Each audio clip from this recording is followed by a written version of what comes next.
Bismillahirrahmanirrahim. Assalamualaikum warahmatullahi wabarakatuh. Innal hamdalillah nahmaduhu wa nasta'inuhu wa nastaghfiruh wa na'udzu billahi min syururi anfusina wa sayyiati a'malina. May yahdihillahu fala mudhillalah wa may yudlilhu fala hadiyalah. Wa asyhadu an la ilaha illallah wahdahu la syarika lah, ilahul awwalina wal akhirin, wa asyhadu anna Muhammadan abduhu wa rasuluh. Allahumma salli wa sallim wa barik ala Muhammad wa ala alihi wa ashabihi wa man ihtadaw bihudahu ila yaumiddin, amma ba'd. Allahumma inna nas'aluka khaira ma fi hadhihi al-lailah wa khaira ma ba'daha wa na'udzu bika min syarri ma fi hadhihi al-lailah wa syarri ma ba'daha. Allahumma taqabbal minna siyamana wa qiyamana wa ruku'ana wa sujudana wa tilawatana wa sadaqatana wa salihah a'malina. Jamaah dirahmati Allah Subhanahu wa taala. Segala puji bagi Allah Subhanahu wa taala yang telah mempertemukan kita kembali setelah Allah Subhanahu wa taala memisahkan kita untuk sementara waktu. Segala puji bagi Allah Subhanahu wa taala yang telah memberikan kita nikmat bulan Ramadan dan kita sudah melaluinya. Meskipun kita masih merasakan banyak sekali kekurangan, ketidaksempurnaan kita di saat kita diberikan nikmat tersebut. Maka mumpung kita masih di bulan Syawal, saya secara pribadi mengingatkan diri ini dan para jamaah untuk memahami hakikat dari Idul Fitri pun demikian di saat kita sudah berada di bulan Syawal, apalagi kita akan meninggalkan bulan ini. Karena kebanyakan di antara kita kaum muslimin di saat mendapatkan nikmat bulan Ramadan dan bulan Ramadan telah berpamitan dengan kita semua,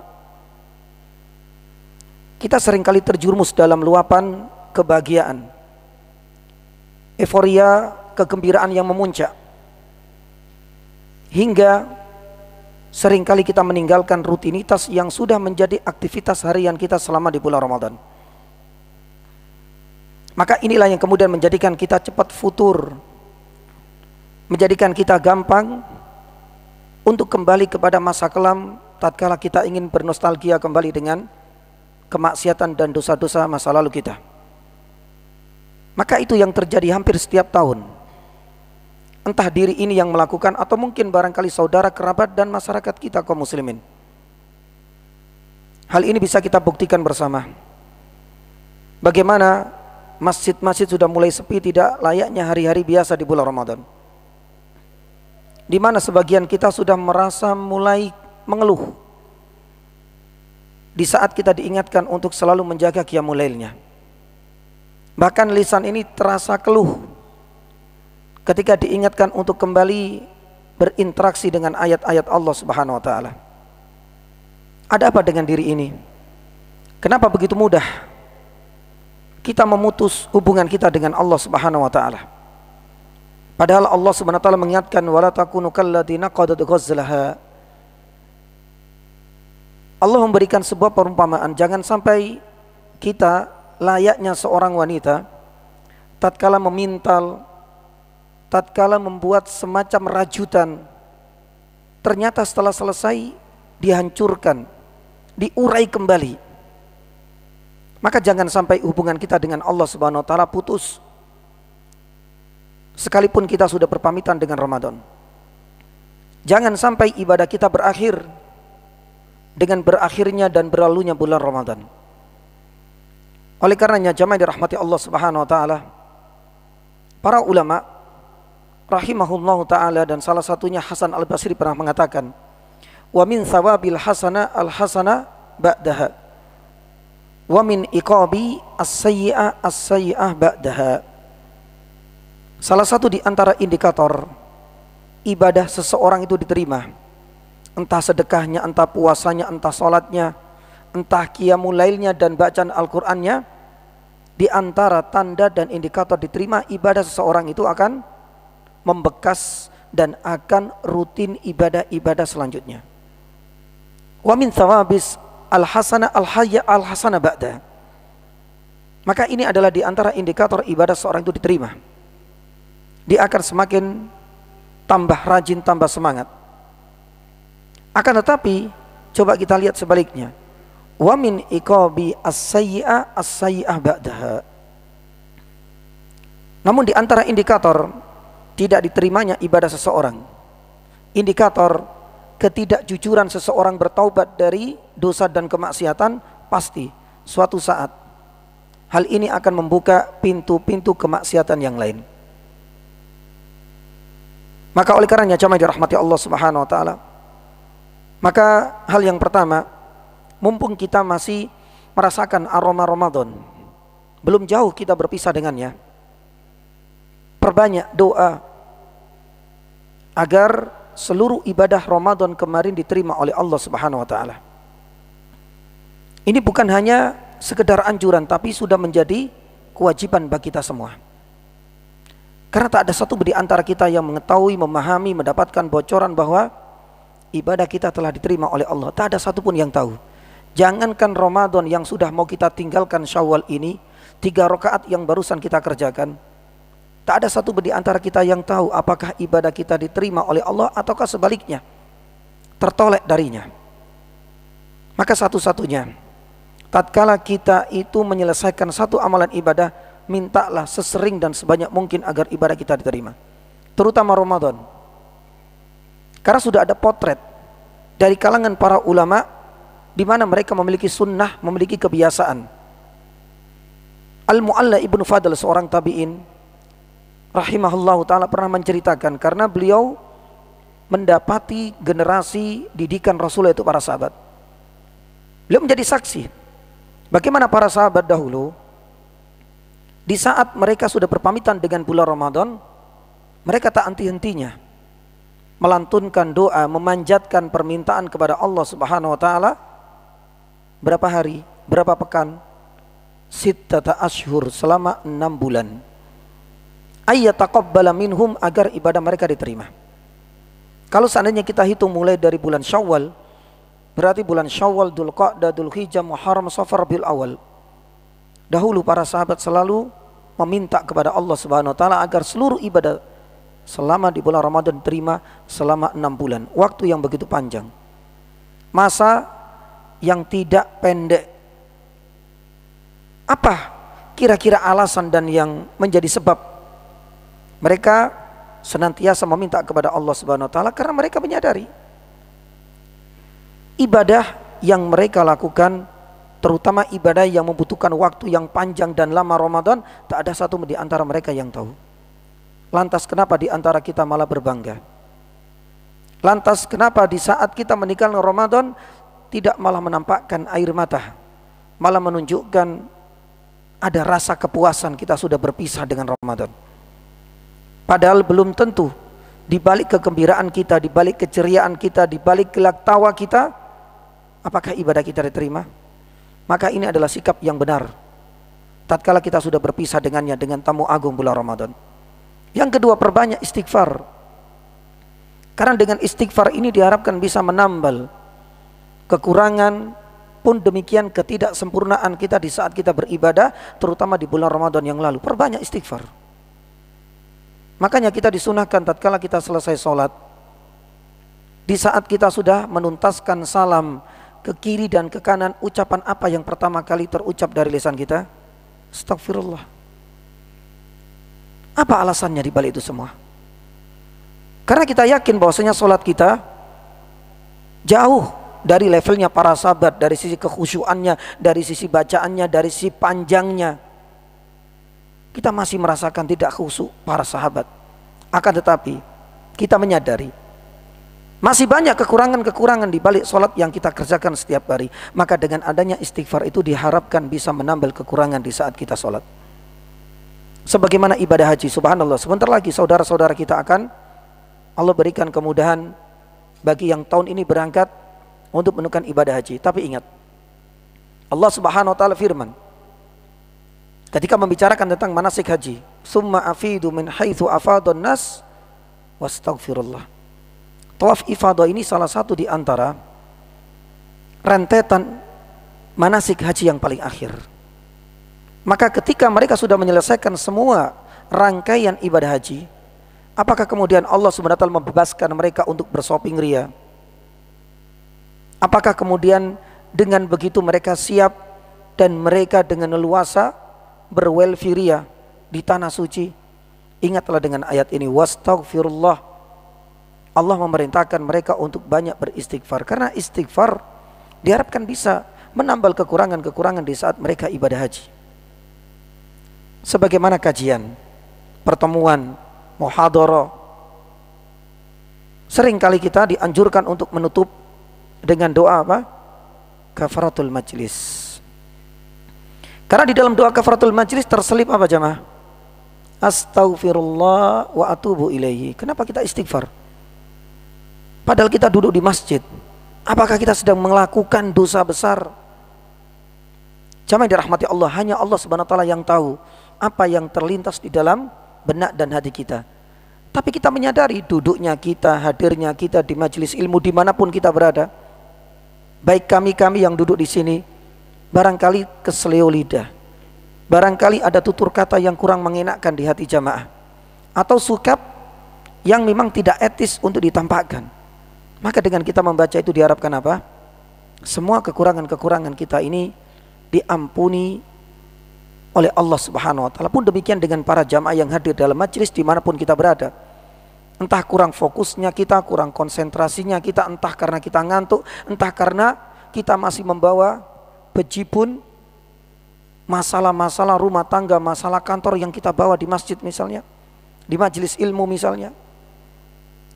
Maka ketidakkonsentrasian kita di dalam menimba ilmu, dengan kita menutup pertemuan itu dengan doa ke masjid, diharapkan hal itu bisa menambal kekurangan kita. Sebagaimana tatkala kita sudah meninggalkan tamu agung yang selama 1 bulan kita layani, maka salah satu di antara amalan yang perlu kita perbanyak adalah istighfar, karena kita yakin masih banyak kekurangan dan ketidaksempurnaan kita di dalam menjalankan ibadah puasa selama sebulan yang lalu. Dan yang terakhir jamaah yang dirahmati Allah, mari kita paksa diri ini untuk kembali beribadah kepada Allah secara rutin, meskipun itu sedikit. Jangan kita tinggalkan seluruhnya dari ibadah yang sudah kita bangun, dari pondasi yang sudah kita tegakkan secara kokoh di awal Ramadan. Qiyamul lail meskipun 1 rakaat witir, bacaan Al-Quran meskipun beberapa ayat dan lembar yang kita baca. Pun demikian dengan puasa-puasa sunnah, jangan terputus secara total. Karena kalau seandainya kita total memutus hubungan kita dengan Allah, maka di saat yang sama ada keinginan untuk memulai pondasi seperti di saat kita berada di awal bulan Ramadan, bukan perkara yang mudah. Sangat sulit bagi ini untuk memulainya lagi. Jamaah dirahmati Allah Subhanahu wa taala, inilah di antara bentuk pengingat untuk diri kita, pun demikian untuk seluruh para jamaah, ya, agar kita selalu memperbanyak doa supaya ibadah kita diterima, memperbanyak istighfar, dan kita harus merutinkan ibadah yang sudah kita lakukan selama bulan Ramadan meskipun itu sedikit, karena inilah amalan yang paling dicintai oleh Allah. Sebagaimana sabdanya Nabi sallallahu alaihi wasallam ketika ditanya, "Ya Rasulullah, amalan apa yang paling dicintai oleh Allah?" Rasulullah menjawab apa? Adwamuha wa in qalla. Yang penting rutin, ajak, berkesinambungan, berkelanjutan meskipun apa? Ya ini sedikit. Ini yang malah dicintai oleh Allah. Berarti orang yang hanya menjadi hamba musiman dengan bejibun amalan ibadah, setelah itu terputus hubungan dia dengan Allah, maka ini bukan amalan yang akan bisa menarik kecintaan dan rahmat Allah Subhanahu wa taala. Jamaah dirahmati Allah Subhanahu wa taala, ini sebagai muqaddimah di kajian perdana setelah kita liburan, dan insya Allah pada malam hari ini kita akan melanjutkan tafsir dan tadabbur dari surat An-Nas, ya, di ayat yang pertama, ayat yang kedua, dan ayat yang ketiga. Mudah-mudahan bisa kita tuntaskan malam hari ini. Untuk mereview sedikit dari apa yang dulu pernah kita sampaikan tentang keutamaan dari surat An-Nas, nama lain dari surat An-Nas, pun demikian berapa suratnya, berapa ayatnya, dan apa statusnya. Pun demikian kita bahas panjang lebar kaidah-kaidah dasar dalam memahami apa? Sihir. Maka pada saatnya malam hari ini kita akan melanjutkan tafsir dan tadabbur dari ayat yang pertama. Allah Subhanahu wa taala firman, "Qul a'udzu birabbin nas." Kemudian ayat yang kedua, "Malikin nas," ya, ila yanihin nas. Jamaah dirahmati Allah Subhanahu wa taala. Ayat yang pertama Allah Subhanahu wa taala memulainya dengan kul. Kalau kita lihat terjemahannya terlebih dahulu, "Qul a'udzu birabbin nas." Katakan, wahai Muhammad. Ayat ini ditujukan kepada Rasulullah sallallahu alaihi wasallam. Aku berlindung birabbin nas, kepada Rabbnya, yakni manusia. Di ayat yang pertama ini jamaah dirahmati Allah ada sekitar 4 faedah yang ingin kita sampaikan. Ada 4 pelajaran yang bisa kita petik dari ayat yang pertama. Yang pertama adalah tentang ya penisbatan kul di dalam ayat ini. Apakah ini memang wahyu dari Allah ataukah tidak? Ya, karena nanti kita akan sampaikan orang-orang orientalis, mereka tidak mengakui bahwasanya surat An-Nas dan surat Al-Falaq itu bagian dari Al-Quran. Apa hujahnya dan dalilnya nanti kita akan sampaikan.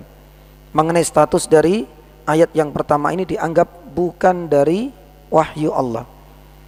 Yang kedua nanti kita akan sampaikan macam-macam dan jenis-jenis isti'adah, meskipun dulu sudah kita berikan isyarat ada 3.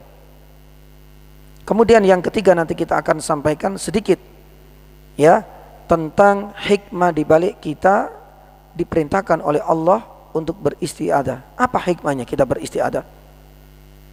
Dan yang terakhir, yang keempat, dari ayat yang pertama ini, faedah yang keempat nanti kita akan sampaikan. Ya, kenapa Allah Subhanahu wa taala hanya menyebut Rabb manusia? Bukankah Allah Subhanahu wa taala Rabbul Alamin, Rabbnya seluruh makhluk Allah, Rabb alam semesta? Tapi kenapa yang disebut di sini cuma dan hanya manusia? Apakah ada alasan dan hikmah di balik itu semua? Nah, ini adalah 4 faedah yang mudah-mudahan bisa kita sampaikan. Yang pertama, jamaah yang dirahmati Allah Subhanahu wa taala, ini lebih kepada kajian ilmiah. Karena semenjak kita kecil nggak pernah mempermasalahkan mengenai status dari surat An-Nas dan surat Al-Falaq. Bahkan kita seyakin-yakinnya, hakul yakin, surat An-Nas dan surat Al-Falaq ini adalah bagian dari Al-Quran dan wahyu Allah Subhanahu wa taala. Kita tidak pernah meragukan. Bahkan sampai di usia dewasa, sampai setua ini pun kita masih tetap teguh dengan prinsip tersebut. Akan tetapi jamaah yang dirahmati Allah, kalau kita agak sedikit keluar dari zona aman, keluar dari ring, nanti kita akan jumpai ya begitu dahsyatnya syubhat-syubhat di kalangan orang-orang yang benci kepada Allah, benci kepada Rasulnya, benci juga kepada Al-Quranul Karim, yang kita kenal dengan orang-orang orientalis.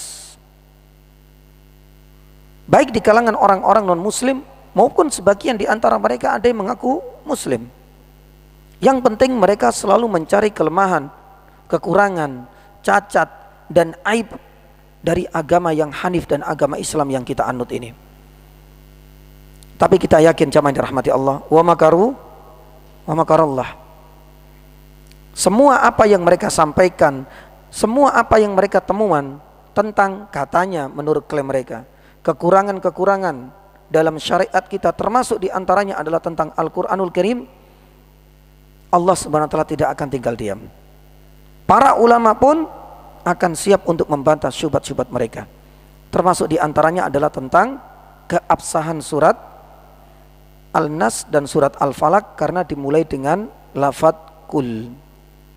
Siapa sangka ya, ini jamaah yang dirahmati Allah, seorang orientalis barat, dan itu masih bisa dicek di internet.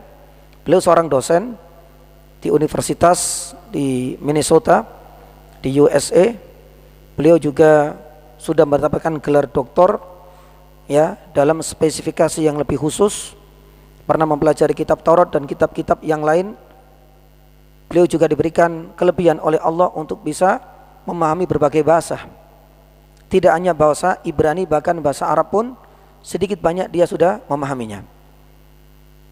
Akan tetapi jamaah yang dirahmati Allah, Allah Subhanahu wa taala menyesatkan orang ini. Dengan kelebihan yang Allah berikan kepadanya, tidak menjadikan ia semakin sadar, ia semakin yakin dengan wahyu pada kitab suci Al-Quranul Karim malah semakin menunjukkan kegilaannya, mencari kesalahan demi kesalahan, kelemahan demi kelemahan dari Al-Quranul Karim. Akan tetapi semua usahanya gagal. Semua usahanya benar-benar dibantah oleh para ulama. Jamaah yang dirahmati Allah, dalam salah satu jurnal ilmiah, maaf ya, kalau dalam dunia akademisi di kampus biasanya ada yang namanya kajian pustaka. Insya Allah beberapa yang hidup dalam lingkungan kampus pasti akan memahami hal ini, supaya apa yang kita teliti, riset kita ini benar-benar bisa dibuktikan secara ilmiah, harus menampilkan data. Ternyata beliau pernah menulis dalam jurnal ilmiah yang dipublikasikan di universitas di mana dia juga ngajar. Ya, ketika dia membuat sebuah judul yang kontroversial, meskipun judulnya itu memang awam, umum, tapi isinya benar-benar ingin menghajar Al-Quranul Karim sebagai wahyu dari Allah Subhanahu wa Ta'ala. Di mana judulnya itu adalah dimulai dengan surat An-Nas dan surat Al-Falaq, ya, literary reading, dalam tinjauan apa? Sastra dan dalam tinjauan bahasa. Jadi dia itu pengen mencari kelemahan dari sisi sastranya, dari sisi bahasanya terkait surat An-Nas dan Al-Falaq. Gara-gara apa, jamaah dirahmati Allah? Karena dia mendapatkan data, mendapatkan sebuah riwayat bahwa salah satu di antara sahabat, Ubay ibnu Ka'ab, ketika membaca surat An-Nas dan surat Al-Falaq itu tidak dimulai dengan lafadz kul. Ubay bin Ka'ab, sahabat Nabi sallallahu alaihi wasallam. Jadi ketika membaca surat ini atau surat Al-Falaq langsung membaca dengan a'udzu birabbin nas, sama juga dengan surat Al-Falaq langsung dimulai dengan a'udzu birabbil falaq. Subhanallah. Mungkin bagi kita mungkin agak sedikit terheran-heran ya. Sampai sejauh itu orang non muslim mencari riwayat guna untuk membuktikan kelemahan Al-Quran. Padahal kita sampaikan di awal tadi, kita nggak sampai berpikir seperti itu. Kita sudah hakul yakin semenjak kecil hingga usia tua seperti ini, sudahlah, ini wahyu Allah dan itu adalah keyakinan kami dan tidak akan kami ragukan. Tapi ternyata dia mendapatkan riwayat. Terkait riwayat ini, jamaah dirahmati Allah, memang benar. Sumbernya dari Ubay ibnu Ka'ab. Dan Ubay ibnu Ka'ab itu pernah membaca demikian. Jadi ketika membaca surat An-Nas dan surat Al-Falaq, beliau memulai dari a'udzu birabbin nas atau a'udzu birabbil falaq tanpa membaca kul di awal ayat. Namun ketika mendapatkan riwayat ini, jamaah dirahmati Allah, langsung kemudian dia membuat sebuah kesimpulan. Berarti ketika ada yang membaca kul, itu bukan bagian dari wahyu. Sampai dia mengklaim itu adalah bagian dari buatannya Muhammad waliyadzubillah. Jadi apa yang kita baca saat ini menurut asumsi dia, apa yang selama kita yakini, kul a'udzu birabbin nas atau kul a'udzu birabbil falaq, itu bukan wahyu dari Allah, tapi itu adalah buatan yakni Muhammad. Karena Muhammad itu butuh pengakuan katanya. Kul itu kan artinya katakan, ditujukan kepada siapa? Rasulullah sallallahu alaihi wasallam. Intisarinya riwayatnya benar. Yang jadi masalah, apakah kesimpulan yang disampaikan oleh beliau ini tepat, bisa dibuktikan secara ilmiah? Nah, disinilah jamaah yang dirahmati Allah Subhanahu wa Ta'ala. Terkait artikel yang dia tulis ini ternyata semakin liar. Meskipun saat ini alhamdulillah sudah mulai meredup. Karena tidak hanya artikel ilmiah dan jurnal ilmiah yang dia tulis. Hal ini kemudian dimanfaatkan oleh orang-orang Rafidhah. Makanya di dalam situs orang-orang Rafidhah, Ahlul Bait yan.1.id, itu sampai juga ada artikel yang berbahasa Inggris juga ikut-ikutan menghajar Al-Quran, terutama 2 surat ini, dengan pertanyaan apakah surat An-Nas dan surat Al-Falaq, yakni part of the Quran, apakah bagian dari Al-Quran, apakah itu adalah wahyu Allah. Jadi ikut-ikutan meramaikan syubhat yang dimulai oleh siapa? David Penčinsky ini. Beliau penulis jurnal ilmiah yang ada di Minnesota University pun demikian. Beliau juga ngajar di situ, David Penčinsky.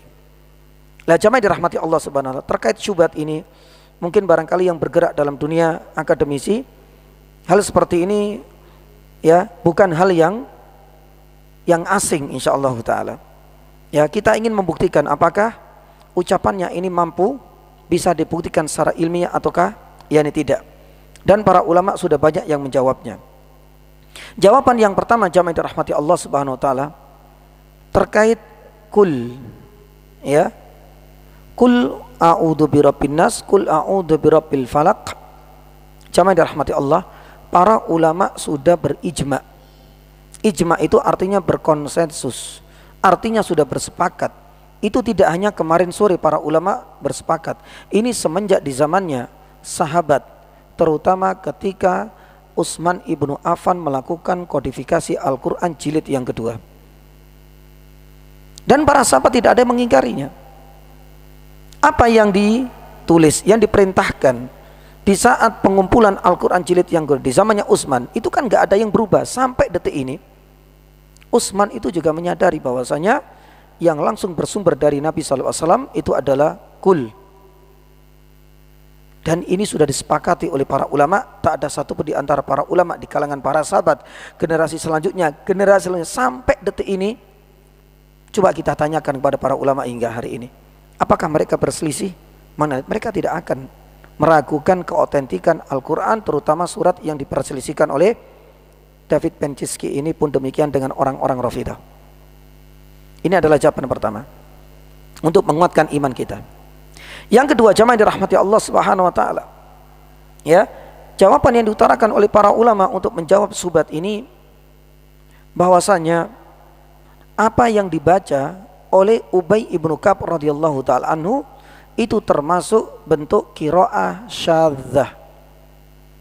Ya, mungkin bagi ya adik-adik kami yang pernah kuliah terutama dari Stigi Ar-Rahmah ya, mungkin pernah mengenal bagaimana dalam ulumul Quran itu ada pembahasan khusus yang disebut dengan ilmul qiraat. Ilmul qiraat itu ada dua, ada mutawatir dan ada syadzah.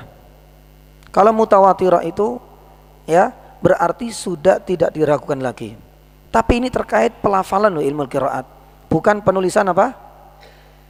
Lafad, dan bukan penulisan lafad Al-Qur'anul Karim, tidak sama sekali. Makanya disebut ilmu qiraat. Qiraatnya yang beda-beda, akan tetapi tulisan hurufnya sama. Makanya dulu kalau tidak salah pernah kita sampaikan, di saat mungkin ya imam-imam kita, saya nggak tahu apakah pernah di sini, sepertinya juga pernah mungkin barangkali sama Syekh Yani dahulu. Ya, misalkan membaca wadduha dengan wadduhi, apakah merubah hurufnya? Tidak, mushafnya sama. Tapi yang berbeda apa? Yani pelafalnya, maka disebut qiraah, membaca, bacaannya yang berbeda. Semuanya sumber dan sanadnya dari Nabi SAW. Ini mutawatirah. Akan tetapi bacaan Ubay ibnu Ka'ab ini masuk dalam bacaan jenis yang kedua yang disebut dengan qiraah syadzah. Dan para ulama sudah bersepakat qiraah syadzah ini haram hukumnya dibaca di dalam sholat. Seandainya dibaca di dalam sholat tidak sah, itu sudah disepakati oleh para ulama. Ya. Kemudian jawaban yang lain dari para ulama, selain bacaan dari Ubay ibnu Ka'ab ini bacaan syadzah, ya, bacaan Ubay ibnu Ka'ab ketika menghilangkan kul ini sebenarnya tujuannya untuk litaklim, wa dzikr wa du'a. Para ulama menjelaskan bahwasanya Ubay ibnu Ka'ab ini sebenarnya bahasa kita akan mengcrops, ya, mengambil tanpa menyertakan lafadz kul. Tujuannya adalah untuk litaklim, untuk mengajarkan, sekaligus untuk sebagai bentuk doa atau mungkin barangkali adalah zikir. Saya kasih contoh. Ketika kita membaca doanya Nabi Adam dan Hawa ketika dikeluarkan dari jannah, doanya apa? Rabbana dolamna. Taib, saya tanya, Coba kembalikan kepada ayat dalam surat Al-A'raf. Nanti kita akan temukan. Padahal ketika kita membaca Rabbana dzalamna, itu kita menghilangkan ada lafadz sebelumnya. Apa lafadz yang kita hilangkan? Qala Rabbana dzalamna. Kenapa kita tidak membaca sekalian dalam doa kita Rabbana, qala Rabbana dalam doa-doa kita, tapi kita langsung potong Rabbana dzalamna? Karena tujuannya adalah untuk doa. Bukan berarti kita menafikan tentang adanya qala tersebut. Sama juga dengan yang dilakukan oleh Ubay ibnu Ka'ab. Para ulama sudah menjawab. Bacaan Ubay ibnu Ka'ab ini a'udzu birabbin nas atau a'udzu birfalak, itu sebagai bentuk dia ingin berdoa. Karena kalau seandainya kul, itu berarti ini ditujukan kepada siapa? Rasulullah sallallahu alaihi wasallam.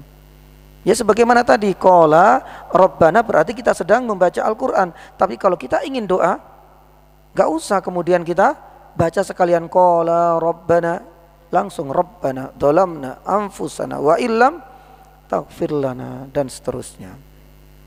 Ini adalah jawaban yang kedua dari para ulama.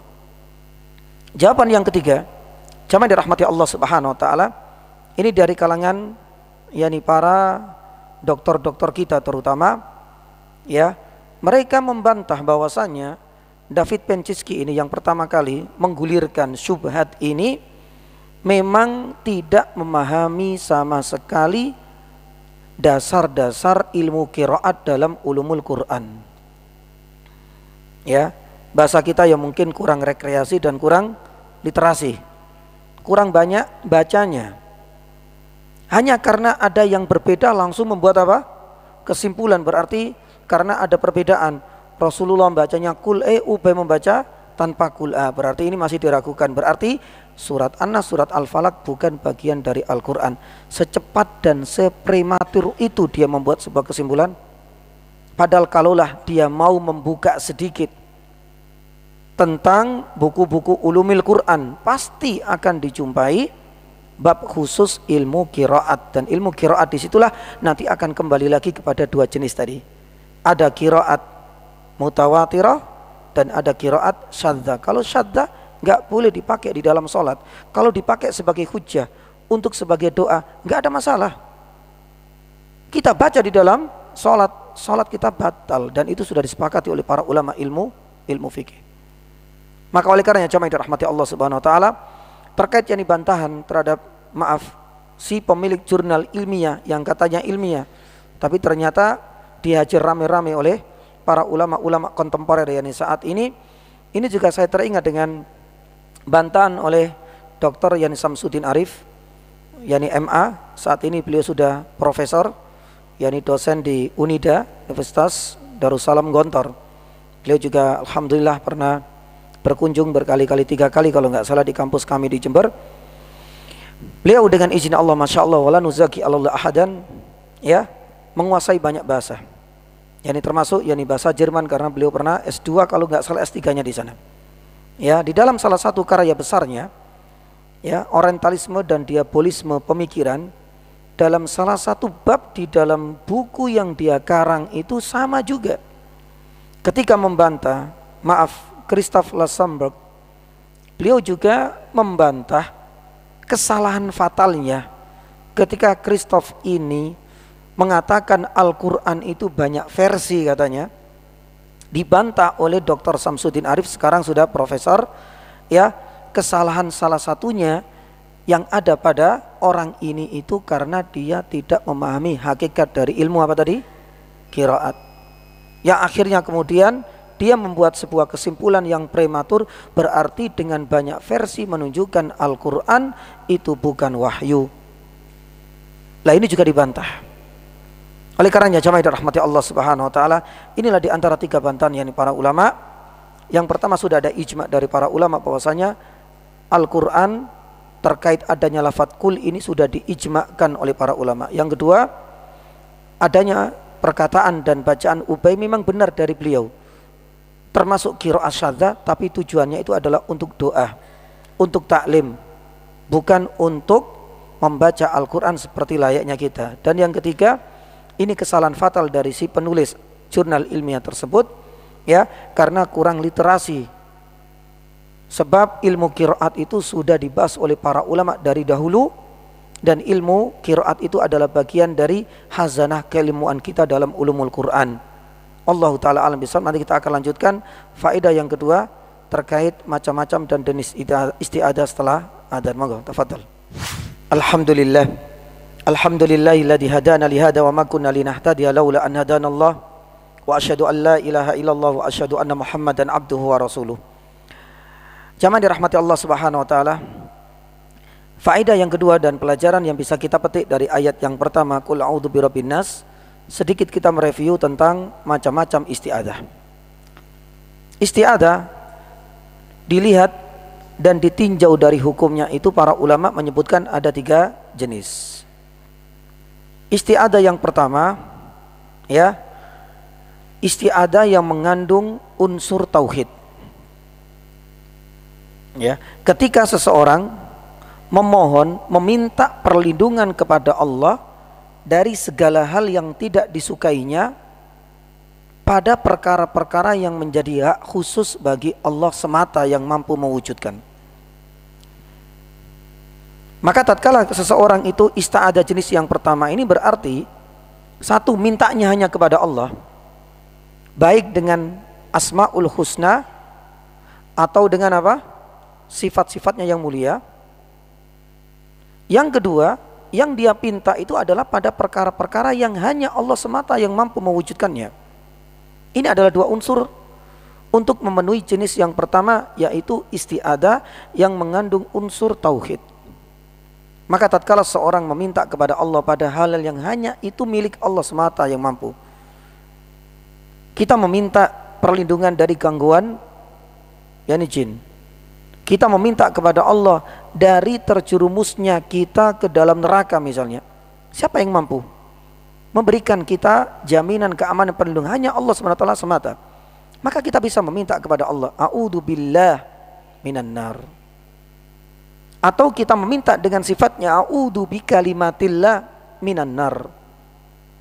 Jadi kita mintanya hanya kepada Allah, baik dengan asmaul husna maupun dengan sifatnya. Sebagaimana kita meminta a'udzu bikalimatillahi tamma min syarri ma khalaq. Ini kita meminta kepada Allah perlindungan dari hal-hal yang tidak kita sukai. Dengan apa? Dengan asmaul husna atau dengan sifat? Dengan sifatnya. Dua-duanya boleh. Lah, bagaimana hukumnya jamaah dirahmati Allah untuk jenis isti'adah yang pertama? Hukumnya ini wajib, karena bagian dari bentuk ibadah kepada Allah. Jenis yang kedua, isti'adah yang mengandung unsur kesyirikan. Ketika seseorang meminta bukan kepada Allah, berarti minta kepada siapa? yakni selain Allah, pada perkara-perkara yang menjadi kekhususan Allah, padahal hanya Allah SWT yang mampu untuk melindungi kita, akan tetapi mintanya kepada selain Allah. Maka tatkala itu menjadi hak prerogatif bagi Allah Subhanahu wa taala, tapi dipalingkan kepada selain Allah, berarti ini masuk jenis yang kedua, isti'adzah yang mengandung unsur kesyirikan, yaitu dia menduakan Allah. Bagaimana hukumnya? Haram dan termasuk syirik akbar. Kita harus hati-hati terkait hal yang kedua ini. Baik dia meminta kepada selain Allah, mereka yang sudah meninggal, atau yang masih hidup sekalipun nggak boleh. Sembari meyakini, saya minta kepada bapakku, ya, lindungilah saya dari jilatan api neraka. Ini termasuk yang dibentuk apa? Kesyirikan. Karena perlindungan kita dari jilatan api neraka itu menjadi hak khusus bagi Allah, di mana kita tidak boleh memalingkannya, memohon perlindungan darinya kecuali kepada Allah SWT semata. Tapi ketika memintanya kepada selain Allah, termasuk jenis yang kedua dan hukumnya syirik. Pun demikian kepada mereka yang sudah meninggal, sama juga hukumnya. Ini adalah jenis yang kedua. Adapun jenis yang ketiga jamaah dirahmati Allah, isti'adzah yang diperbolehkan. Kapan hal itu diperbolehkan? Kita memohon perlindungan yang diperbolehkan. Iya, ketika kita meminta kepada selain Allah, tapi apa? pada perkara-perkara yang manusia itu mampu untuk memberikan perlindungan kepada kita. Jadi yang diperbolehkan ketika kita meminta bantuan, perlindungan, jaminan keamanan, suaka bahasa kita kepada sesama manusia pada perkara-perkara yang ia mampu untuk memenuhinya. Lah, agar isti'adah jenis yang ketiga ini sah secara syar'i, maka ada 3 syarat yang dikemukakan oleh para ulama. Sebagaimana dulu yang sudah kita sampaikan kalau tidak salah. Yang pertama, yang kita mintai itu adalah orang yang hayyun, masih hidup. Ya. Kita minta suaka perlindungan. Ya, karena kita dibegal oleh orang lain. Maka tatkala yang kita minta masih hidup, berarti ini syarat pertama terpenuhi. Yang kedua, kata para ulama, hadirun, artinya hadir tengah-tengah kita. Ya, tidak dalam dunia maya di mana tidak ada komunikasi dengan kita. Hadir, dia tahu.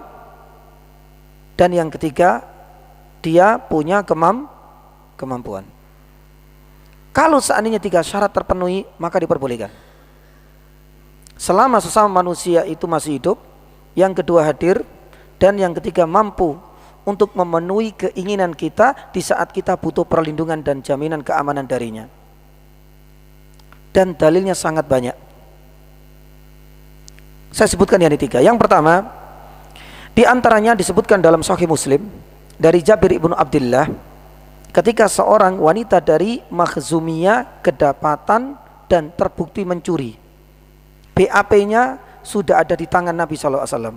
Jadi dalam syariat Islam itu jamaah dirahmati Allah, ketika sebuah perkara sudah sampai di tangannya seorang khalifah, dan saat itu Nabi SAW seorang pemimpin, presiden dalam bahasa kita, ternyata si wanita ini tetap mencari jalan lain.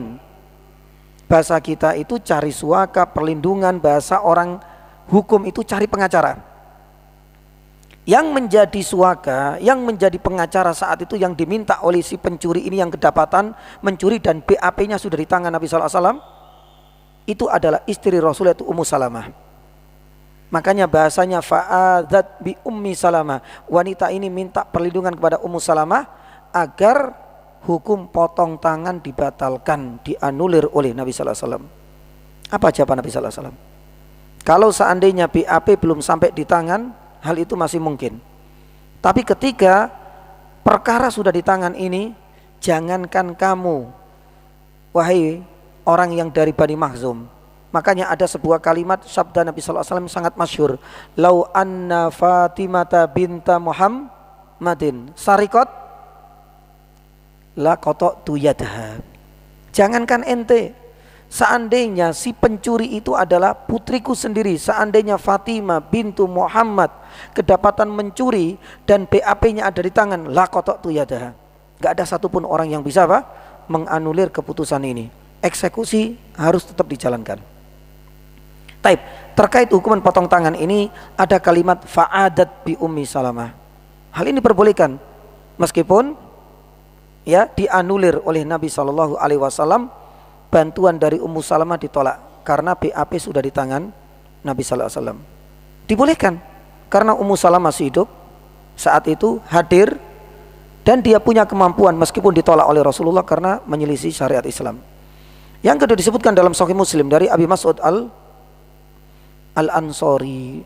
Dia punya budak, dipukul berkali-kali. Ya, akhirnya dia minta pertolongan, perlindungan kepada siapa? Rasulullah sallallahu alaihi wasallam. A'udzu bi Rasulillah. Boleh enggak? Boleh. Karena satu, Rasul masih hidup. Yang kedua hadir, dan permintaan ini permintaan yang mampu dipenuhi oleh sama manusia. Karena dia minta perlindungan supaya enggak dipukul oleh majikannya. Akhirnya kemudian apa? Abu Mas'ud Al-Ansori tidak melanjutkan. Kenapa dia tidak melanjutkan? Lima kanati Rasul sallallahu alaihi wasallam. Karena disebut Nabi sallallahu alaihi wasallam, akhirnya dia ya mengurungkan niatnya untuk terus memukuli budaknya. Hadis sahih dalam Sahih Muslim. Pun demikian dengan yang ketiga, disebutkan dalam Musnad Ahmad dan disahkan oleh Syekh Syu'aib Al-Arnaud.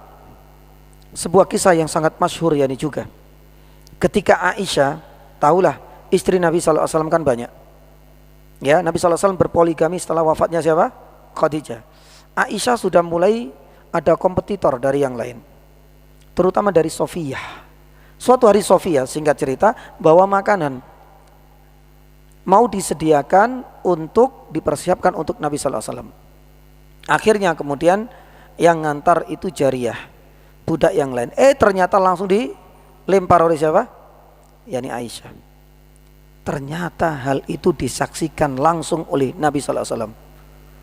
Apa yang dilakukan Aisyah? Merasa bersalah dan kelihatan wajah Nabi SAW memerah. Langsung kemudian beliau mengatakan apa? A'udzu bi Rasulillahi sallallahu alaihi wasallam, ya, yani hatta la yal'anani yaum. Beliau meminta perlindungan kepada siapa? Rasulullah, agar Rasulullah mengampuni kesalahannya dan tidak melaknatnya. Karena sudah kelihatan dari kejauhan Nabi sallallahu alaihi wasallam menampakkan wajah yang kurang suka dan marah. Lah kalimat ini boleh kan? Boleh. Karena Nabi SAW masih hidup. Yang kedua, Nabi SAW hadir saat itu dan tahu kejadian dan kronologinya. Dan yang ketiga, jamaah yang dirahmati Allah, ya, Nabi SAW mampu, seandainya dia enggak memaafkan juga mampu, memaafkan kesalahan Aisyah pun yakni mampu. Maka ini adalah diantara bukti dan dalil yang menunjukkan bahwa jenis yang ketiga diperbolehkan asalkan tiga hal ini terpenuhi. Tapi kalau seandainya satu tidak terpenuhi, maka isti'adzah ini tidak diperbolehkan. Baik, jamaah dirahmati Allah Subhanahu wa taala. Faedah yang ketiga sebelum yang terakhir, apa hikmah dari kita itu isti'adzah? Ada jawaban yang unik dari Ibnu Katsir rahimahullah taala. Beliau mengatakan bahwasanya ada sekitar 5 ya hikmah kita itu isti'adzah. Yang pertama secara umum, ya, dengan isti'adzah itu bisa mensucikan mulut kita. Ya. Karena mungkin barangkali syaitan itu kan bisa masuk dari segala lini, termasuk mungkin barangkali lewat lisan kita. Maka tatkala lisan ini mengucapkan a'udzubillahi minasyaitonirrajim, maka hal itu diharapkan bisa mensucikan, membersihkan mulut kita. Yang kedua, kata Ibnu Katsir rahimahullah taala, ya, hal ini untuk persiapan kita sebelum membaca Al-Qur'anul Karim. Makanya Allah Subhanahu wa taala berfirman, fa idza qara'tal Qur'ana fasta'idz billahi minasyaitonir rajim. Makanya di antara adab kita membaca Al-Qur'an itu kita mulai dengan baca apa? Isti'adzah. Agar kita dijauhkan dari gangguan syaitan. Dan ini adalah hikmah yang kedua. Hikmah yang ketiga, kata Ibnu Katsir, ketika kita membaca isti'adzah menunjukkan kekuatan dan kuasa Allah hingga kita itu minta kepadanya. Makanya tatkala kita meminta, ya Allah aku meminta a'udzubillahi minasyaitonirrajim, berarti kita yakin Allah pasti akan mampu memberikan perlindungan kepada siapa? Kepada kita. Hikmah yang keempat, kita pun meyakini bahwa di saat kita mengucapkan isti'adzah, kita ini adalah manusia yang hina, yang butuh perlindungan dari siapa? Dari Allah Subhanahu wa taala. Jadi yang ketiga tadi mengakui, meyakini Allah Maha Kuasa pasti akan mengijabahi permintaan kita, memberikan perlindungan. Yang keempat, kita meyakini bahwasanya kita ini manusia yang lemah, hina, dan memang butuh perlindungan kepada Allah Subhanahu wa taala. Adapun yang terakhir kata para ulama, yang kelima, di antara hikmah jamaah yang dirahmati Allah Subhanahu wa taala, dengan kita membaca isti'adzah, ya, itu menunjukkan apa jamaah yang dirahmati Allah? Ya, itu menunjukkan kejujuran yakni kita, bahwasanya tidak ada zat yang mampu mengabulkan keinginan hamba kecuali Allah Subhanahu wa taala. Lah, inilah di antara 5 hikmah. Dan insyaallah ta'ala sepertinya pelajaran dan faedah yang keempat, ya, terkait Rabbun Nas. Kenapa Allah Subhanahu wa taala menyebut manusia padahal Allah itu Rabbul Alamin? Kenapa manusia yang hanya disebut? Apa hikmahnya?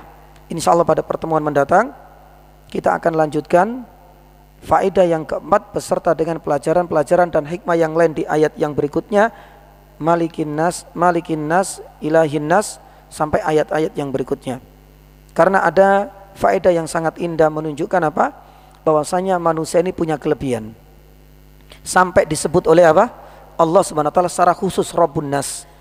Meskipun Allah itu juga Rabbul Alamin, Rabbul Ard, Rabbus Samawat, semuanya. Tapi kenapa di sini disebut yakni manusia? Karena salah satu hikmahnya itu manusia memiliki kelebihan yang tidak diberikan kepada yang lain. Apa saja kelebihan? Nanti ada 6 kelebihan disebutkan oleh para ulama berdasarkan dalil-dalil yang bisa nanti kita sampaikan dari Al-Qur'anul Karim. Semoga bermanfaat. Ada pertanyaan ya nih jamaah? Maaf.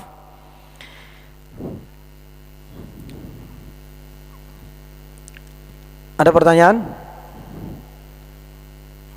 Masya Allah. Ini masih aroma-aroma opor ayam ini Pak ya. Ya, untuk memulai kajian layaknya anak-anak kecil yang setelah liburan kemudian dipaksa untuk masuk sekolah itu luar biasa sekali beratnya. Apalagi diri ini yang dipaksa untuk kembali lagi ke masjid, untuk hadir di majelis ilmu, itu bukan perkara yang mudah. Tapi saya yakin yang hadir di sini ini memang pemain-pemain inti istilahnya ya. Ya, karena pemain-pemain cadangan ya sudah mulai berguguran. Ya kita harapan kita semua pemain cadangan dan pemain inti juga akan kembali lagi meramaikan masjid dan rumah-rumah Allah dimanapun yani berada. Ada pertanyaan jemaah? Baik, monggo. Barakallahu fikum.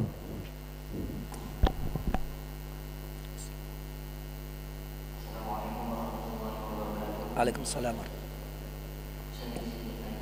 Tafadhal.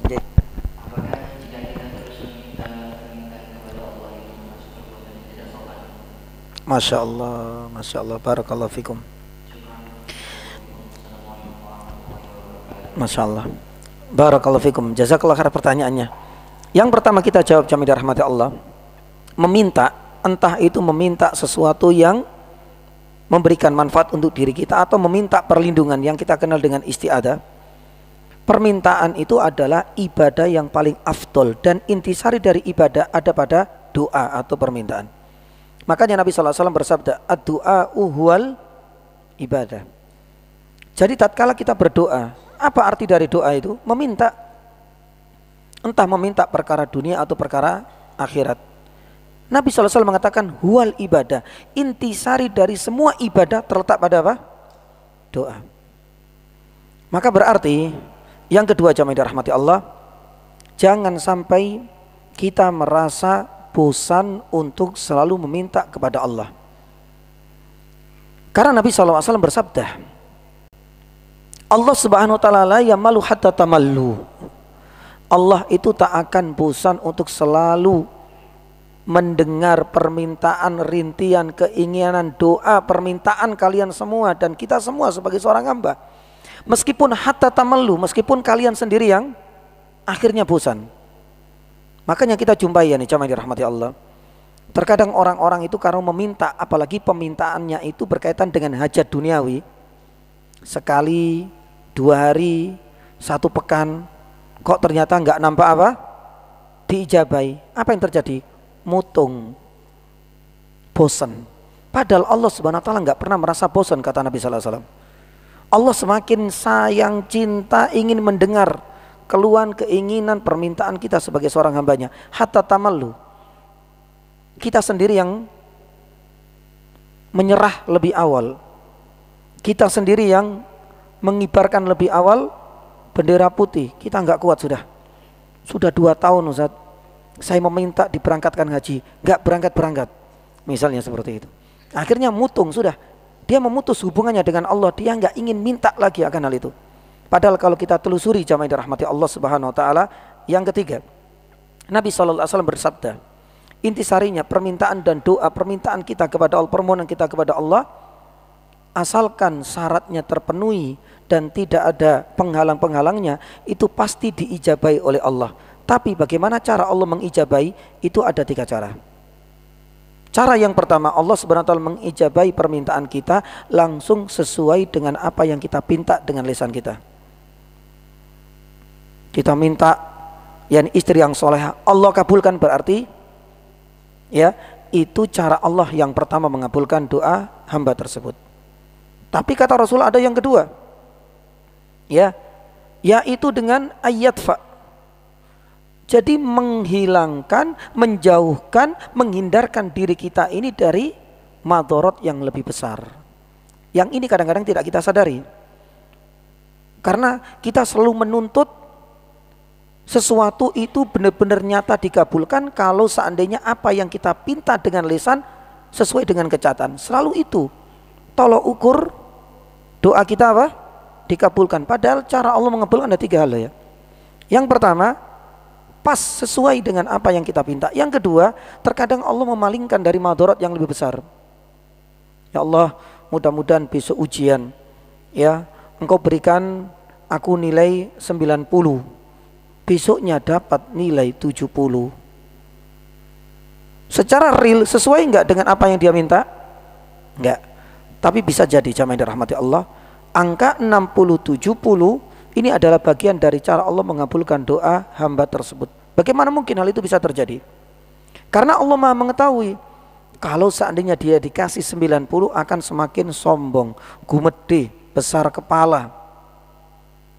Allah Maha tahu apa yang ada pada diri ini. Ya Allah, ya besok ujian CPNS, meskipun saat ini banyak yang mundur gitu ya Pak ya. Andai kata ya Allah, besok ujian mudah-mudahan aku diterima. Ternyata Allah ya secara realnya tidak memenuhi keinginan dari hamba tersebut. Apakah Allah tidak mengabulkan? Tidak seperti itu kita cara berpikirnya. Mungkin barangkali itu adalah cara Allah Subhanahu wa taala mengabulkan permintaan, tapi dengan cara yang kedua. Kalau seandainya Allah kabulkan, barangkali ia akan menjadi koruptor kelas kakap. Mungkin dia barangkali akan terjerumus ke dalam proyek-proyek ilegal dengan memanfaatkan jabatan. Allah Maha tahu. Nah, ini adalah cara Allah mengabulkan yang kedua.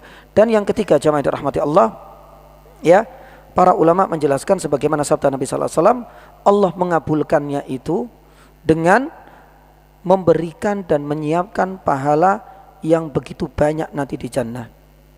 Kalau seandainya kita faham dengan cara yang ketiga ini Allah mengabulkan doa-doa kita, subhanallah, berarti jamaah setiap lisan ketika kita meminta kepada Allah itu nggak akan sia-sia, karena tetap akan diganjar, diberikan pahala yang sudah disiapkan di jannah.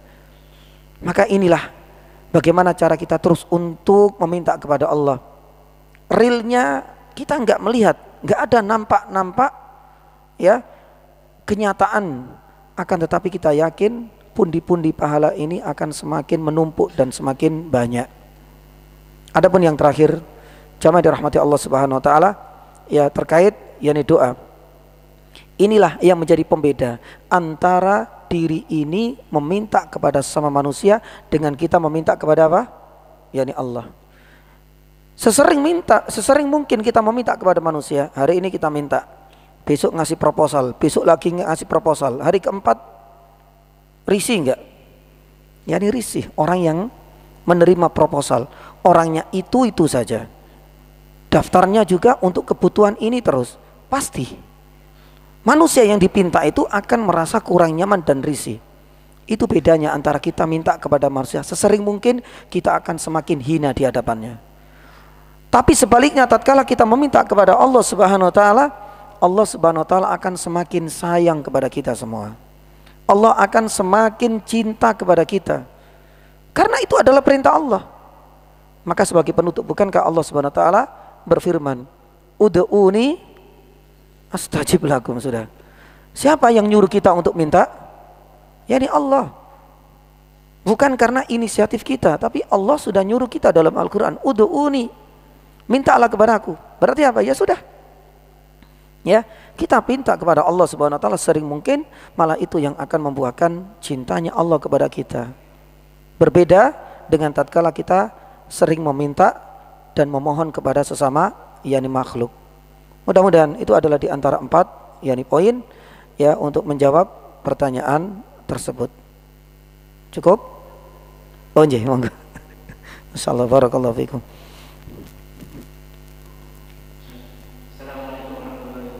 Waalaikumsalam warahmatullahi.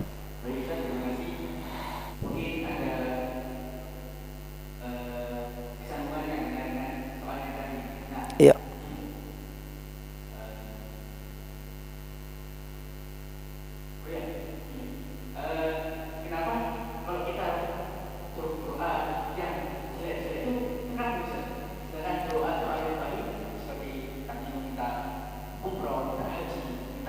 Mm-mm.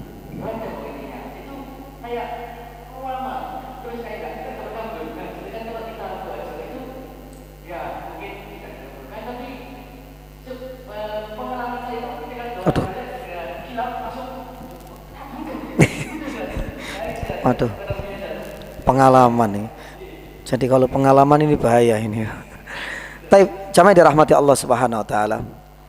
Jadi doa terkait itu jelek itu juga sebenarnya relatif. Kita harus melihat dari berbagai sisi. Yang pertama, kalau seandainya doa jelek itu di saat yang sama orang yang berdoa itu ternyata orang yang terdolimi, maka itu bukan dianggap sebagai doa jelek. Ya, karena Nabi SAW malah bersabda, salas da'awatin mustajab la syakka fihinna. Ada 3 doa di mana tidak diragukan doa itu pasti langsung diijabahi oleh Allah. Yang pertama adalah yakni da'watul mazlum. Ya, doanya orang yang didolimi. Maka jangan sampai kita mendolimi sekecil apapun. Kalau mereka sudah enggak kuat berdoa keburukan untuk kita, apakah ini berarti doa jelek? Kalau kita melihat kejelekan yang menimpa orang yang mendolimi, itu terasa memang jelek. Tapi sebenarnya ini adalah bagian dari balasan yang setimpat atas kedoliman yang ia lakukan terhadap orang yang mendolimi. Ya, orang yang terdolimi. Dan ini adalah suatu hal yang baik. Karena ini bagian dari bentuk Allah Subhanahu wa taala ingin membela hamba-hambanya yang terdolimi melalui doa-doanya yang akhirnya segera dikabulkan oleh Allah Subhanahu wa taala. Sebagaimana Nabi sallallahu alaihi wasallam. Memang tuntutan kita sabar di saat kita didolimi. Tapi di saat puncak-puncak kita terdolimi, kita diperbolehkan, itu hak kita. Asalkan jangan mengaku terdolimi padahal dia orang yang berdolim. Jangan mengaku korban padahal dia pelaku. Saat ini kan seperti itu. Pelaku akhirnya memframing bagaimana caranya yang akhirnya merasa dia menjadi apa? Korban. Kemudian tadi saya mendengar kajian dakwatul madlum, kemudian berdoa. Ini salah tempat. Maka oleh karena Nabi sallallahu alaihi wasallam orang yang paling sabar.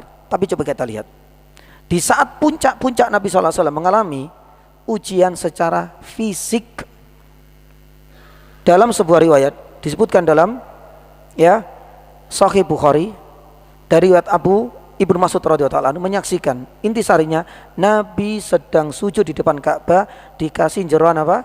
Unta. Ini menjijikkan. Ya, ini juga penghinaan. Singkat cerita, Ibnu Mas'ud sebagai perawi hadis ini enggak berani. Karena Nabi sallallahu alaihi wasallam sudah berpesan kepada para sahabat, enggak boleh ada pertumpahan darah, enggak boleh ada pembalasan. 13 tahun dakwah di kota Makkah harus dengan sabar. Subhanallah ya, begitu beratnya mereka ya. Yang biasanya perang, enggak boleh perang, bayangkan. Yang biasanya nusuk orang ya, harus sabar selama 13 tahun. Makanya Abdullah bin Mas'ud mengatakan, aku enggak bisa apa-apa. Padahal itu Nabi yang ditolimi. Nabi pulang dibersihkan oleh putrinya siapa? Fatimah. Coba kita lihat apa yang dilakukan oleh Rasulullah SAW. Karena saat itu Nabi SAW sudah pada puncak-puncaknya, beliau berhak untuk berdoa. Beliau kemudian mengatakan, ya Allah, hancurkan Abu Jahal. Hancurkan siapa lagi? Uqbah ibn Mu'id. Hancurkan juga Utbah ibnu Rabi'ah. Hancurkan Syaibah ibnu Rabi'ah. Hancurkan Al-Walid ibnu Utbah. Dan hancurkan Umayyah ibnu Khalaf. Sebenarnya ada 7 orang yang disebutkan oleh Rasulullah, kecuali 1 karena Ibnu Mas'ud lupa siapa orang yang ke-7. Apa yang terjadi? Allah langsung penuhi keinginan dari Nabi. Selang beberapa tahun dalam perang Badar, semua nama yang disebutkan oleh Nabi SAW tewas dalam perang Badar. Itu kalau seandainya melihat posisi kita sebagai seorang madlum, maka sebenarnya itu bukan doa keburukan. Sebagaimana orang tua, Rasulullah mengatakan dakwatul madlum mustajab, dakwatul musafir, doanya orang musafir mustajab. Yang ketiga, dakwatul walid ala waladihi, doanya orang tua yang didurhakai ketika dia itu menyampaikan kepada Allah keluh kesahnya, doa keburukan untuk putranya, akhirnya entah putranya sakit, menaun dan lain sebagainya, mungkin dilihat dari satu ini kok doa keburukan. Tapi kalau dilihat dari sisi sang ibu terdolimi, tergores perasaan oleh sang anak, maka doanya orang tua yang terdolimi ini bukan termasuk doa apa? Yani keburukan. Taib. Akan tetapi jamaah dirahmati Allah, kalau seandainya kontennya itu buruk Ustadz, isinya buruk, maka sebenarnya Nabi SAW mengatakan ini malah menjadi penghalang. Ya, itu bukan karena doa kita lah ya, itu malah termasuk penghalang. Karena itu sudah menjadi takdir Allah. Tapi doa kita otomatis langsung di cancel oleh Allah. Kalau seandainya doa kita itu mengandung dua unsur, satu mengandung unsur dosa atau maksiat, yang kedua mengandung unsur untuk memutus tali apa? Silaturahim. Ya Allah, malam ini, ya, malam apa ini? Ya, ini malam Sabtu. Biasanya di komplek ini ya, para pendatang mudik ke rumah orang tua. Berilah aku kekuatan, insya Allah malam ini aku akan mencuri misalnya. Nah, ini adalah doa untuk meminta sesuatu tapi mengandung unsur apa? Kemaksiatan. Ya berilah aku kekuatan, malam ini aku akan berzina. Waliyadubillah. Ini nggak akan. Langsung itu sudah ada rumusnya. Makanya doa itu akan dikabulkan kalau terpenuhi apa? Syarat dan tidak ada penghalang. Dan ini adalah penghalangnya. Kalau sudah mengandung unsur kemaksiatan dan dosa atau untuk memutus tali silaturahmi, doa kita itu sudah sia-sia, di cancel oleh Allah Subhanahu Wa Taala. Tapi kok, ya ini kan perasaan, ya. Tapi kok perasaan tadi malam kok benar-benar Ustaz, satpam tidur semua, ya. Semua motor 5, ya saya ambil dengan yani mudah. Jamaah yang dirahmati Allah, ingat itu bukan karena doa kita. Karena doa yang mengandung unsur dosa itu langsung di cancel oleh Allah. Nah, tapi kok sesuai dengan harapan yani saya? Ingatlah itu adalah bagian dari bentuk istidraj. Gak ada kaitannya dengan doa. Karena doa itu ya layaknya kita itu ya. Kita bawa proposal mau ngelamar itu sebelum diterima dan tidaknya kan diverifikasi. Syaratnya terpenuhi enggak? Ya, ada enggak? Mungkin barangkali SKCKE ternyata mantan koruptor, enggak tahu ya. Sekarang lolos apa enggak ya? Akhirnya kemudian dikembalikan. Itu nanti ada verifikasi, lolos syaratnya ataukah ada penghalangnya. Nah, seperti itulah gambaran doa ada syarat dan ada penghalang. Tapi kalau seandainya itu asumsi kita kok dilancarkan padahal kita itu tadi mintanya kemaksiatan kok lebih mudah Ustaz. Itu sebenarnya bukan karena doa kita. Doa kita sudah tertolak, hanya saja itu adalah bagian dari bentuk istidraj. Maka oleh karenanya jamaah dirahmati Allah, yakni jangan sampai kita yang mendoakan keburukan untuk diri pribadi atau untuk orang lain kecuali dalam posisi kita terzalimi. Wallahu taala a'lam bissawab. Nggih, monggo. Nggih.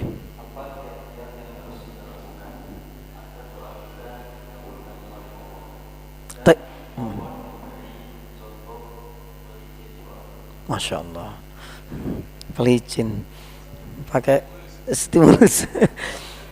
Jamaah dirahmati Allah Subhanahu Wa Taala. Ya, berarti kita masuk ke doa ya.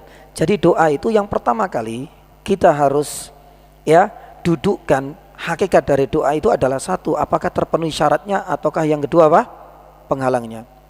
Syarat-syarat dan sebab-sebab dikabulkannya doa. Yang pertama itu adalah ikhlas, itu pasti. Ya. Maka jangan sampai kemudian tatkala sebagian orang berdoa, ya Allah ampunilah dosa-dosaku, aku bertaubat, ya aku meninggalkan kemaksiatan, itu di malam pertama bulan Ramadan. Ramadan berlalu, ya selamat datang kemaksiatan, kita berjumpa kembali. Itu kan yang terjadi saat ini. Berarti apa? Dia enggak jujur, dia enggak ikhlas di dalam berdoa. Meskipun di Ramadan setiap sepertiga malam berderai air mata, tangisan memuncak, sesenggukan itu juga kita lakukan. Tapi ingat ya nih jamaah dirahmati Allah, secara hukum syariah ini kan ibadah, ya. Jadi ibadah itu mulia. Jadi kalau seandainya syaratnya nggak terpenuhi ya tertolak. Sebagaimana sholat, kalau ada syaratnya nggak terpenuhi ya tertolak. Ini adalah syarat pertama, yakni jujur dan ikhlas. Yang kedua, di antara yang lain para ulama menyebutkan, jamaah dirahmati Allah Subhanahu wa taala, ya, di antara sebab dan syarat yang lain kita harus yakin. Makanya Nabi SAW mengatakan, udullah is'alullah wa antum muqinun. Mintalah kepada Allah sembari antum itu merasa yakin. Yakin Allah mampu mengajabai, yakin begitu hinanya kita, yakin Allah akan mengabulkan keinginan kita. Mengabulkan itu dengan 3 cara. Makanya ini penting sekali. Jangan kemudian mengabulkan itu selalu hanya pada apa yang kita pinta A harus muncul A. Tidak seperti itu. Pengabulan ada 3 cara Allah Subhanahu wa taala mengabulkan permintaan ini. Harus yakin. Tapi kalau seandainya ya Allah, ya berilah aku istri yang cantik kalau engkau berkenan. Lah nek koyo ngene iki ya enggak yakin. Makanya enggak boleh kemudian menggunakan istisna di dalam doa. Istisna itu adalah in syi'tum, insya'a. Ya Allah, kalau seandainya engkau berkenan memasukkan yani saya ke jannah, ya alhamdulillah. Kalau ke neraka ya enggak apa-apa. Lah ya seperti ini kan berarti kan ya ini enggak yakin dengan doanya. Yakin. Ya, ini syarat loh. Yang berikutnya, ya mungkin 3 saja ya. Taib, jamaah dirahmati Allah Subhanahu wa taala, ini syarat. Syarat yang tidak kalah pentingnya itu adalah apa? Ya, kita harus dalam posisi sedang mengkonsumsi, memakai, minum, memiliki harta yang halal. Ya, makanya dalam hadis di sini ada kajian Arba'in Nawawiyah ya. Atau mungkin santri-santri atau barangkali jamaah. Hadis yang ke-10 ya dari Arba'in Nawawiyah, itu kan kisah dari Abdullah bin Mas'ud ketika menceritakan ulang. Rasulullah SAW bercerita ada orang ya yang awut-awutan perjalanan safar panjang. Ya, padahal orang yang safar kata Rasulullah tadi apa? Doanya ya, itu memang sebabnya. Dari semua faktor-faktor sebab-sebab diijabainya semuanya terpenuhi. Tapi ternyata apa? Satu yang menjadi penghalang. Apa itu ya nih jamaah? Ya. Wa mat'amuhu haram wa masyrabu haram wa ghudhiya bil haram. Fa anna yustajabu dzalik. Ternyata doa ini enggak diterima oleh Allah Subhanahu wa taala. Ya, karena dia mengkonsumsi, dia juga pakai pakaian, dia juga minum. Para ulama mengatakan tidak hanya 3 hal ini, entah itu barang, kendaraan, properti, semuanya dari profesi yang diharamkan, maka jangan harap doa kita itu diterima oleh Allah, karena ini syarat ini jemaah. Maka oleh karenanya Allah Subhanahu wa taala firman, ya ayyuhar rusulu kulu minat thayyibati wa'malu sholihah. Allah memulai dengan makanlah, santaplah, minumlah, milikilah harta dari yang thayyib, wa'malu sholihah. Karena kehalalan harta yang kita miliki berimbas pada apa? Amalan soleh kita diterima. Dan salah satu amalan soleh kita diterima itu adalah doa. Ya, ini adalah 3 yakni syarat. Mungkin 3 saja. Adapun yakni penghalangnya kita harus tahu. Maka berarti yakni tadi, ya, penghalangnya itu ketika kita enggak ikhlas. Yang kedua kebalikannya, berarti kita enggak yakin. Yang ketiga berarti penghalang doa kita itu tidak terima karena kita masih mengkonsumsi, makan, memiliki harta apa? Yani haram.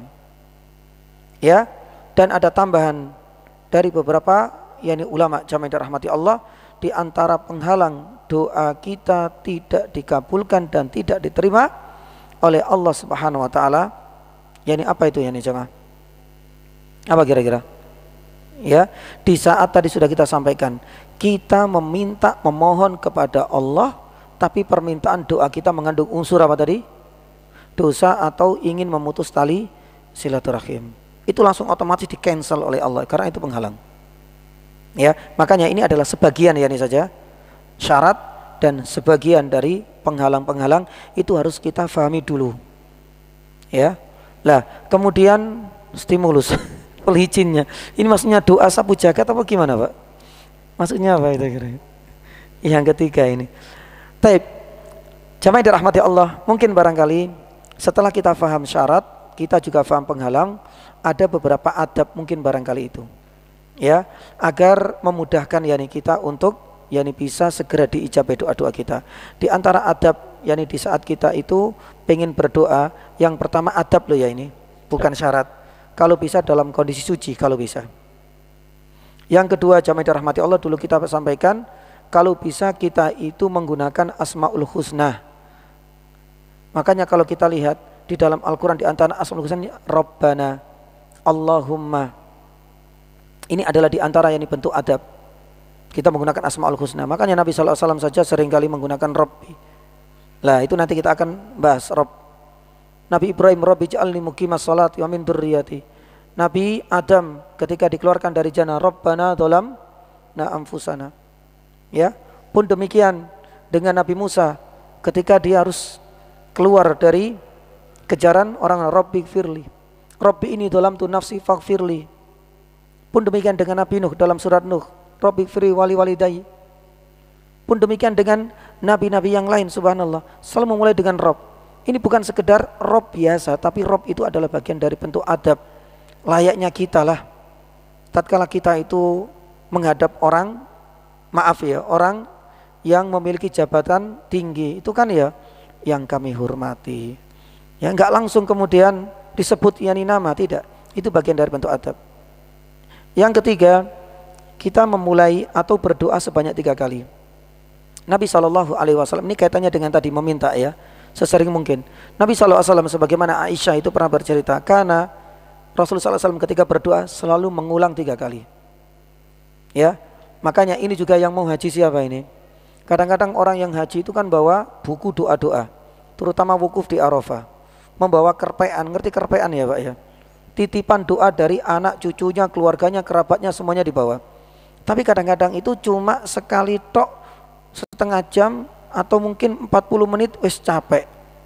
Padahal ini kesempatan emas, wukuf Arafah, ba'da sholat Zuhur dan Asar yang dijamak takdim sampai menjelang matahari tenggelam. Ini adalah waktu mustajab, dan yang kedua tempatnya pun mustajab. Makanya Rasulullah sekali haji dan yang terakhir haji wada, itu satu-satunya manusia yang paling kuat, lisannya itu tak pernah berhenti untuk meminta. Maka jangan bosan nantinya bagi yang berangkat yani hari ini. Saat ini sudah tak baca semua ini, doa-doa Hisnul Muslim sampai doa masuk WC sampai kebaca semua ini. Ya pilih-pilih ya doa-doa yang untuk kebahagiaan ya dunia dan akhirat, sampai kerpean ya, permintaan titipan itu saya baca. Ingat Rasulullah berapa tadi minimal? 3 kali. Berarti nggak ada salahnya. Bahkan semakin yang banyak tadi kita meminta, akan semakin menambah dan menarik kecintaan dari Allah Subhanahu wa ta'ala. Dan di antara adab yang lain itu adalah carilah waktu mustajab dan tempat-tempat mustajab. Waktu mustajab ya ini banyak. Ketika kita safar, turunnya hujan. Tadi hari Jumat pada apa? Yani asar sampai menjelang maghrib, sepertiga malam. Nanti sholat ada 2 tempat mustajab. Kapan? Ya, ketika sujud dan sebelum yani salam. Tapi untuk sholat harus mengikuti apa? Imam. Kecuali kalau kita sholat sendiri atau kita yang menjadi imam, bebas. Kita mau panjangkan sujud, tapi tidak terkait pada sujud terakhir tak ya. Semua sujud, atau kita sholat sendiri, manfaatkan 2 waktu itu. Pun demikian, selain itu juga waktu-waktu. Sebentar lagi nanti Idul Adha. Maka hari terbaik itu adalah tanggal 1 sampai tanggal 10 Dzulhijjah. Manfaatkan waktu ini hari-hari untuk berdoa, karena itu juga waktu mustajab. Allahu ta'ala alam bisawab. Mungkin barangkali itu ya untuk masalah doa. Apapun yang kita minta, insya Allah Allah Subhanahu wa ta'ala akan segera mengabulkan, asalkan kita memperhatikan tadi syaratnya. Pun demikian dengan penghalang-penghalangannya sudah yang kita hilangkan, adab-adab yang juga kita perhatikan, insya Allah apapun permintaan kita akan segera dikabulkan oleh Allah Subhanahu wa ta'ala. Allahu ta'ala alam bisawab. Cukup insya Allah, masya Allah. Jazakumullah khairah jamaah dirahmati Allah Subhanahu wa ta'ala. Alhamdulillah tadi dipicu anak-anak muda ya. Mudah-mudahan pada pertemuan yang berikutnya yang lebih semangat yani lagi, yani pertanyaan-pertanyaan. Mudah-mudahan ada waktu nanti insya Allah kita perpanjang agar bisa mengakomodir ya keinginan dari para yani jamaah. Nas'alullah ya ta'ala ayyaj'alana mimma yastami'una al-qawla fayattabi'una ahsana ulaika alladziina hadahumullah wa ulaika ulul albab. Yani Allahumma inna nas'alukal huda wat tuqa wal afafa wal ghina. Allahumma inna nas'alukal jannah wa na'udzubika minan nar. Allahumma inna nas'aluka husnal khatimah wa na'udzubika min su'il khatimah. Allahumma inna na'udzubika min ilmin la yanfa wa min qalbin la yakhsha wa min nafsin la tashba wa min da'watin la yustajabu laha. Allahumma inna na'udzubika min munkaratil akhlaq wal a'mal wal ahwa. Allahumma aslihna wa aslih ulatal muslimin. Allahumma aslihna wa aslih nisa'al muslimin. Allahumma aslihna wa aslih syababal muslimin.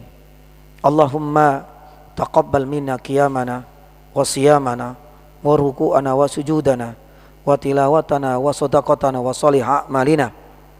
Rabbana la tuzigh qulubana ba'da idh hadaitana wa hab lana min ladunka rahmah innaka antal wahhab. Rabbana atina fid dunya hasanah wa fil akhirati hasanah wa qina adzaban nar. Wa sallallahu ala nabiyyina Muhammadin wa ala alihi wa sahbihi wasallam. Assalamualaikum warahmatullahi wabarakatuh.